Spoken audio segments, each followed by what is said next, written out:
So the FBI now says that it will address a massive hack that leaked nude photos of more than a dozen A-list celebrities, half dozen, I guess it was, including Academy Award-winning actress Jennifer Lawrence and model actress Kate Upton. The breach raising new concerns about the security of private internet accounts like Apple's iCloud. John Lusich is an internet security expert, and Dan Schorr is a former prosecutor and an associate managing director at Kroll. Good to have you both here. Yeah, the first thing that pops into my mind is, why do people take naked photographs of themselves and put them on their phone or the iCloud or anywhere else? But I don't know if that's the issue that we're here to address today, but it's probably not a good idea, right, John? Right. We can't blame the victims, but I'll tell you this, it's a total misunderstanding of technology. A lot of people don't realize that what they take on their phone is actually being moved up to a cloud. So when they delete it off their phone, it's sitting up there, and since they don't know it's there, it sits there forever. It's a total misunderstanding that this device that I have connects me to the world, but it's also the world that's connected to you that can get to it. So how do you get it to go away on the cloud? You actually have to, first of all, know it's there, log in, and delete it off of there. But if it gets caught up in their backup tapes, there's a lot going on. Don't put these different types of pictures of private content on a device. Different types of pictures. That's a nice way of putting it. Don't put naked pictures of yourself on the internet, people. So dumb. But, you say don't blame the victim.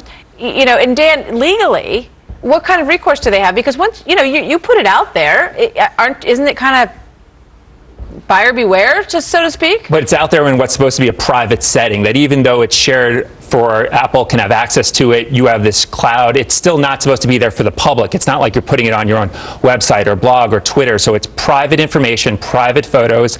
There's not only civil consequences, but criminal consequences. And we saw a similar hack a couple of years ago that led to 10-year prison term for at least one individual. So it's important that the prosecutors and police and FBI investigate this and do whatever they can to prosecute whoever did this. Yeah, so don't mess around. It's a federal crime, correct? Because it's a cross, right. Yes.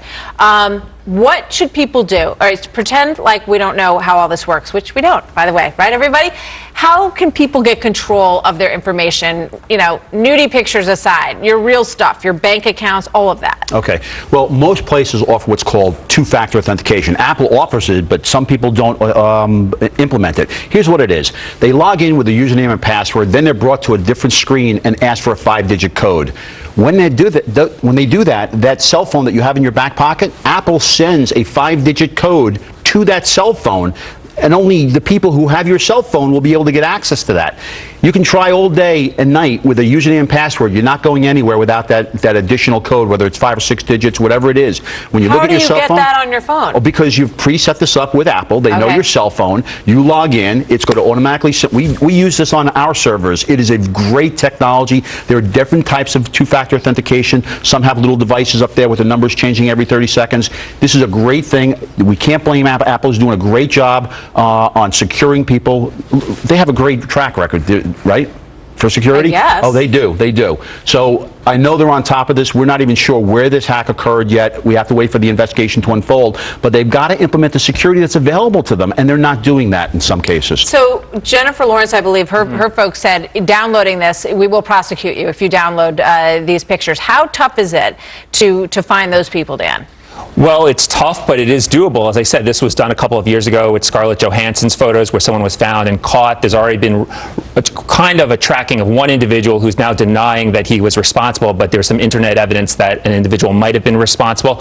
So people can track down these individuals. It's tough. It's going to take a lot of hard work by experts, but people who did this probably will not get away with it. It goes back to this 4chan, right? I mean, it's kind of a hub of people who are doing these things, getting these pictures and putting them onto the central place. That's where they're posted, but then who stole them? How did they do it? Where are these people? But 4chan's also responsible, are they not? They are, because they're putting the content on, which is stolen content, so they're responsible also. So there's civil liability and possible criminal liability with them there. Yeah. This is private property of the celebrities. And as we said before, it's important not to blame the celebrities. Even though it might have been careless, they are victims of a crime here, and it's important not to blame them. They were victimized. The easiest way to avoid being a victim of this kind of crime is A, not to take these pictures, Right. and B, not to put them anywhere. Right, but I was a sex crimes prosecutor, and a lot of times people who make an error in judgment end up being a victim of a sex crime. It doesn't mean that it's their fault. They shouldn't be blamed in any way. Maybe they could have taken more careful steps, either not to take the photos or to secure them better, but still, they are clearly victims of a serious crime. Yeah, but here. no doubt you would both tell your kids, don't ever take a picture like this of yourself and put Oh, it absolutely. anywhere. It doesn't have to be That's what we sex tell kids all the pictures. time. It could be our banking information that we keep Yeah. online. All of a sudden becomes available. Does that mean that we're at fault? Yeah. No.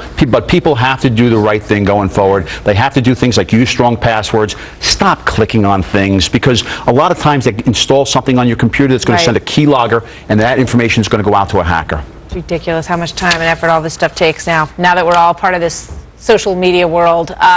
Thank you very much, John, Thank Dan. you. Good to have you both here. Thanks. Thank you.